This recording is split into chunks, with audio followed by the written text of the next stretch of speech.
Hello प्यारे बच्चों, आज हम वीडियो के इस भाग में एक समान वार वैद्युत क्षेत्र में रखे वैद्युत विद्युत पर लगने वाले बलिंग के आघूर्ण के बारे में बात करेंगे। इसके पहले हम वैद्युत क्षेत्र की तीव्रता के बारे में पढ़ चुके हैं। वैद्युत क्षेत्र में रखे किसी परीक्षण आवेश पर लगने वाले बल तथा परीक्षण आवेश के अनुपात को हम वैद्युत क्षेत्र की तीव्रता कहते हैं। इसे हम कैपिटल ई से लिखते हैं। कैपिटल ई इक्वल टू होता है एफ अपॉन क्यू जीरो, या एफ बराबर होता है capital E into Q zero. तो एक समान वैद्युत क्षेत्र में यानी वैद्युत क्षेत्र में कोई भी आवेश रखा है या वैद्युत द्विध्रुव रखा है तो उस पर लगने वाले बल का परिमाण होता है कैपिटल एफ बराबर capital E into Q zero, जहाँ कैपिटल ई वैद्युत क्षेत्र की तीव्रता है और क्यू जीरो परीक्षण आवेश है। एक समान वैद्युत क्षेत्र का अर्थ हुआ कि सभी जगह वैद्युत क्षेत्र बराबर है, समान है, और एक समान वैद्युत क्षेत्र होने पर वैद्युत बल रेखाएं हमेशा समांतर होती हैं।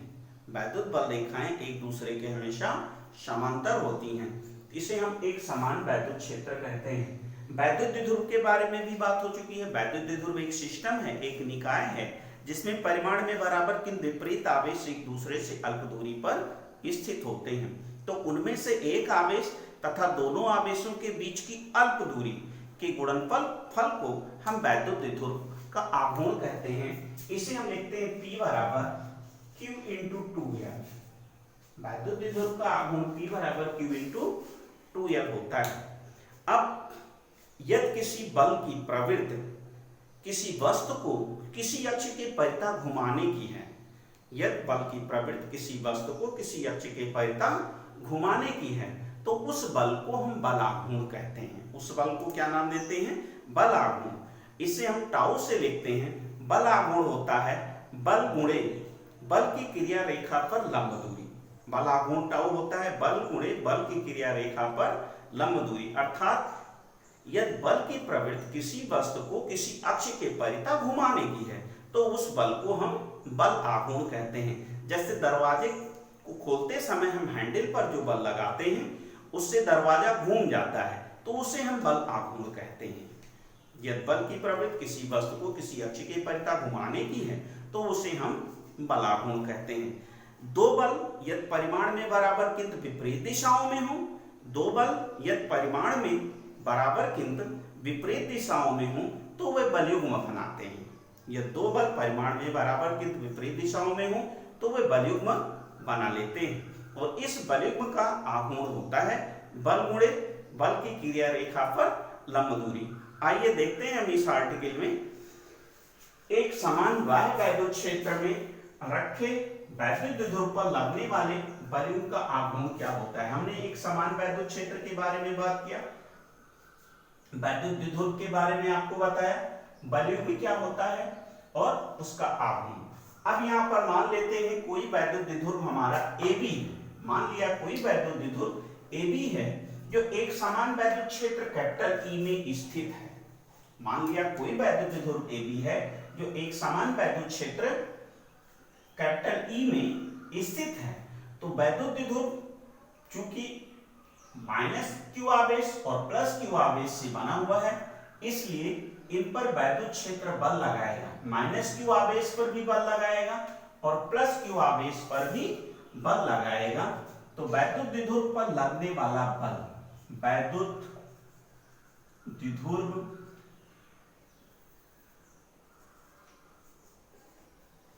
पर वैद्युत क्षेत्र द्वारा आरोपित बल या लगने वाला बल, आरोपित बल कैपिटल F बराबर Q इंटू E हो जाएगा। यहाँ पर हमने लिखा है इसलिए पहले से इसकी चर्चा कर ली है कि वैद्युत क्षेत्र में बल जो होता है E इंटू Q होता है। तो आरोपित बल हमारा F बराबर हो जाएगा Q इंटू E। अब चूंकि प्लस Q आवेश पर भी इतना ही बल लगता है और माइनस Q आवेश पर इतना ही बल लगता है, अर्थात ये दोनों मिलकर के बलयुग्म बनाते हैं। ये दोनों मिलकर के क्या बना लेते हैं? बलयुग्म बना लेते हैं। अर्थात ये बल द्विध्रुव को वैद्युत क्षेत्र की दिशा में घुमाने का प्रयास करता है।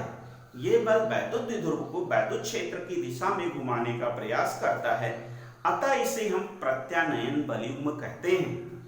परिमाण में चूंकि ये दोनों बल प्लस के ऊपर लगने वाला बल भी Q इंटू ई, माइनस के ऊपर लगने वाला बल भी Q इंटू ई, ये परिमाण में बराबर है किंतु विपरीत दिशाओं में है, अतः ये बलयुग्म बना लेते हैं।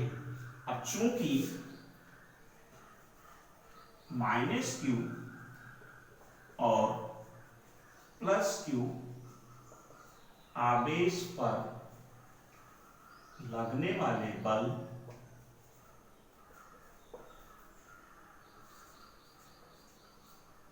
परिमाण में बराबर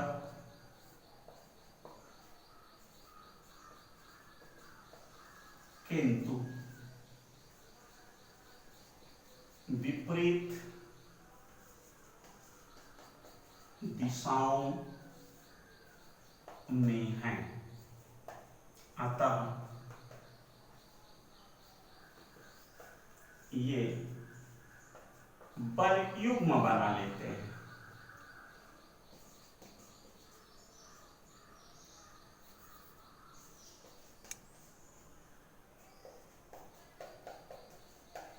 और यह बलयुग्म वैद्युत द्विध्रुव को घुमाने का प्रयास करता है, अर्थात वैद्युत द्विध्रुव को घुमाकर क्षेत्र की दिशा में लाने का प्रयास करता है। इसे हम प्रत्यानयन बलयुग्म कहते हैं। और इसे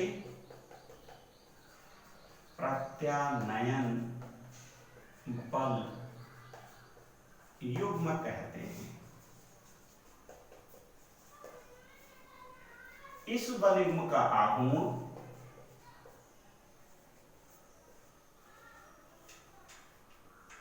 बलयुग्म का आघूर्ण टाउ बराबर बल गुणे बल की क्रिया रेखा पर लंब दूरी की क्रिया रेखा पर लंब दूरी, यानी टाउ बराबर हमारा हो गया बल हमारा यहाँ पर Q इंटू ई है, ये बल हमारा कितना है Q इंटू ई है, इसको हम समीकरण 1 से ले लिया। अब बल की क्रिया रेखा पर लंब दूरी अर्थात BC हो जाएगा हमारा, क्या हो जाएगा BC। अब चूंकि समकोण त्रिभुज, ये हमारा त्रिभुज समकोण है, ये ऐसे BAC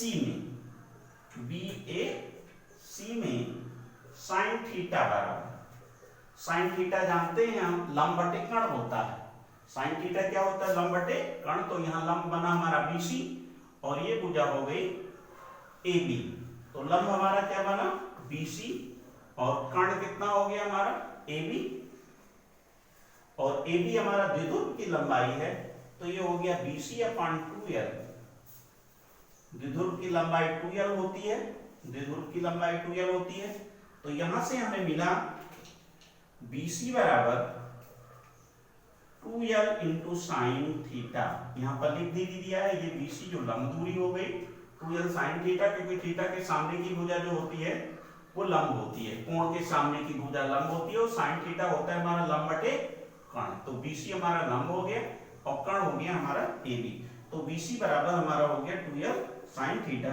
इसलिए हमारा फाइनल रिजल्ट आ जाता है टाउ बराबर QE into 2L sine theta. अब इसको हम ऐसे भी लिख सकते हैं Q into 2L, Q into 2L E sine theta, और ये Q इंटू 2L वैद्युत द्विध्रुव आघूर्ण P के बराबर होता है, Q इंटू 2L वैद्युत द्विध्रुव आघूर्ण Q के बराबर होता है, इसलिए टाउ बराबर आ गया PE साइन थीटा। ये एक समान y वैद्युत क्षेत्र में रखे वैद्युत द्विध्रुव पर लगने वाले बलयुग्म का आघूर्ण है, ये वैद्युत द्विध्रुव आघूर्ण है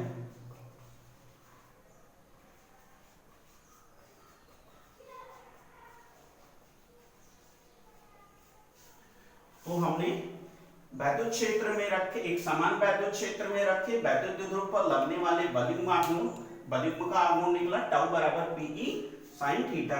चूंकि ए डॉट बी बराबर ए बी साइन थीटा होता है, ये सदिश गुणन है, इसलिए टाउ बराबर हम चाहें तो इसको लिख सकते हैं P cross E।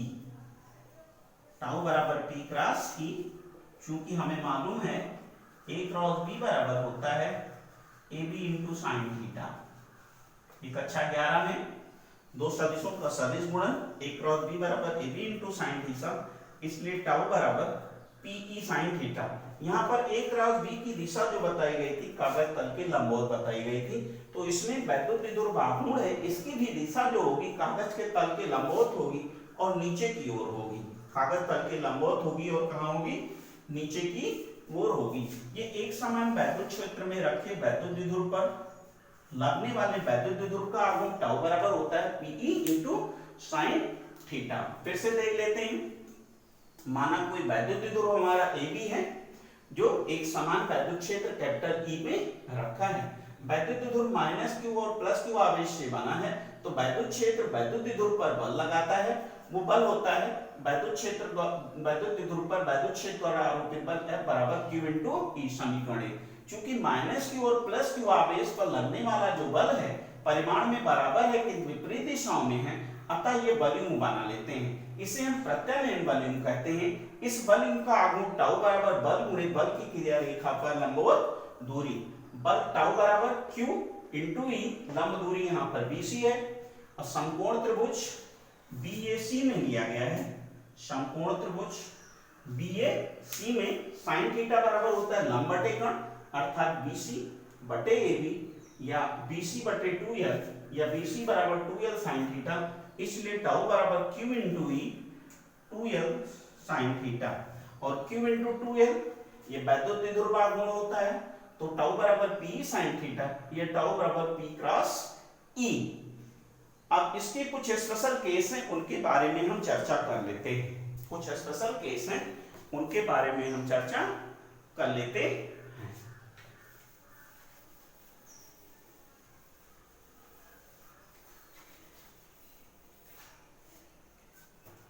Number 1 point,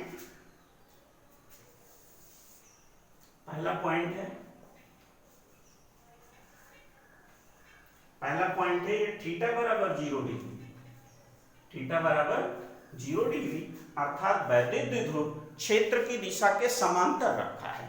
theta बराबर 0 डिग्री अर्थात वैद्युत द्विध्रुव क्षेत्र की दिशा के समांतर रखा है, क्योंकि साइन 0 बराबर 0 डिग्री होता है। साइन 0 बराबर, अब चूंकि साइन 0 की वैल्यू कितनी होती है? 0, इसलिए टाउ बराबर Pe इंटू साइन 0 की वैल्यू 0 हो गई, तो टाउ बराबर 0। इस दशा में ये अस्थाई संतुलन है। ये स्थिति जो होगी द्विध्रुव की अस्थाई संतुलन की होगी।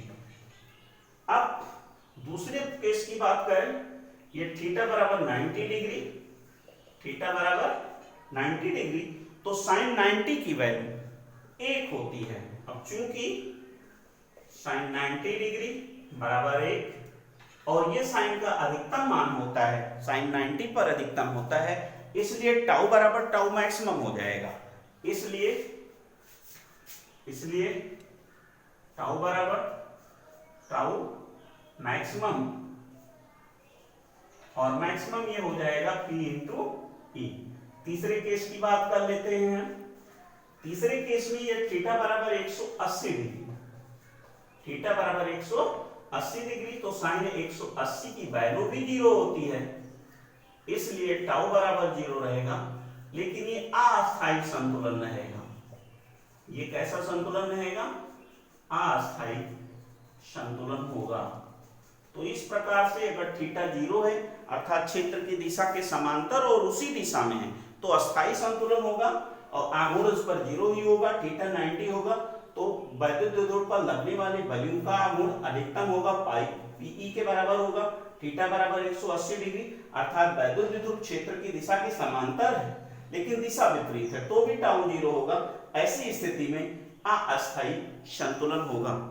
अब हम आगे की विषय वस्तु अगले वीडियो में चर्चा करेंगे। आप लोगों से अनुरोध है वीडियो को देखें और ज़्यादा से ज़्यादा शेयर करें।